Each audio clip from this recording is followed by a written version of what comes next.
Hi నమస్తే welcome to the story bazaar. నా పేరు దివ్య. ఈరోజు కథ వెంటాడిన కళ. రచయిత శ్రావణి గుమ్మరాజు. మరి ఆలస్యం చేయకుండా కథలోకి వెళ్ళిపోదామా?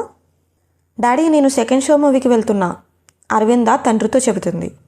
కూతురు ఒక మాట చెబితే ఎంత చెప్పినా తర్వాత నిర్ణయం మార్చుకోదని హరికి తెలుసు. కానీ మొన్నటికి మొన్న పక్క వీధి సుమనకు జరిగిన అత్యాచారం గుర్తొస్తూ, కన్నా మ్యాట్నీ షోకి వెళ్ళు, కావాలంటే రేపు కాలేజ్కి కూడా వెళ్ళొద్దులే, బంగారం కదూ అని బుజ్జగిస్తున్నాడు. ఏంటి డాడీ మీరు చాదస్తంగా మాట్లాడతారు? కాలం మారే కొద్దీ కొంచెం మీరు మారండి.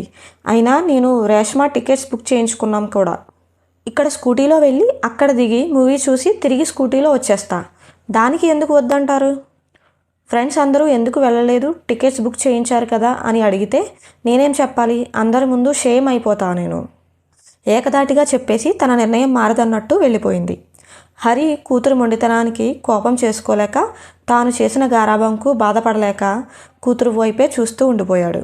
సైరా సినిమా ఆ థియేటర్లో అంతమంది మధ్యన చిరంజీవికి ఒకటే విజిల్స్, కేకలు, అభిమానులు ఎగరేస్తున్న కలర్ పేపర్స్ వర్షంలా సినిమా తీసిన వాళ్లకు కూడా కలెక్షన్స్ వర్షం కురిసిపోతుంది. అలాగే అరవింద వెళ్ళిన చోట కూడా ఆశ్చర్యం, ఆవేదన, డైలాగ్స్కు ఉప్పొంగే భావాలు, ఇలా సినిమా మొత్తం రకరకాలుగా హావభావాలు అనుభూతి చెంది థియేటర్ నుండి బయటకు వచ్చి స్కూటీ స్టార్ట్ చేసింది. 100 మీటర్లు రాగానే సడన్గా స్కూటీ ఆగిపోయింది. జనసంచారం తక్కువ ఉండడంతో చుట్టూ చీకటి. ఒకరిద్దరు కనబడుతున్నా ఎవరికి వారు వెళ్ళిపోతున్న వాళ్ళే, కానీ దగ్గరికి సాయం చేసేవాళ్ళు లేరు. ఇంతలో ఒక బైక్ అరవింద దగ్గరకు వచ్చి ఆగింది. అరవిందను లాగుతున్నారు. ఒక్కసారిగా ముక్కులకు కర్చీఫ్ అడ్డుపెట్టి మత్తు ఇచ్చి ఇద్దరు వ్యక్తులు తీసుకెళ్ళిపోయారు. చివరలో వాళ్లతో పెరిగిలాడుతూ డాడీ అని అరిచిన అరుపు, ఒక్కసారిగా కన్నా అనే పిలుపుతో దిగ్గున లేచాడు హరి. కూతురు వెళ్ళగానే కుర్చీలోనే ఆలోచిస్తూ నిద్రలో జారుకున్నాడు.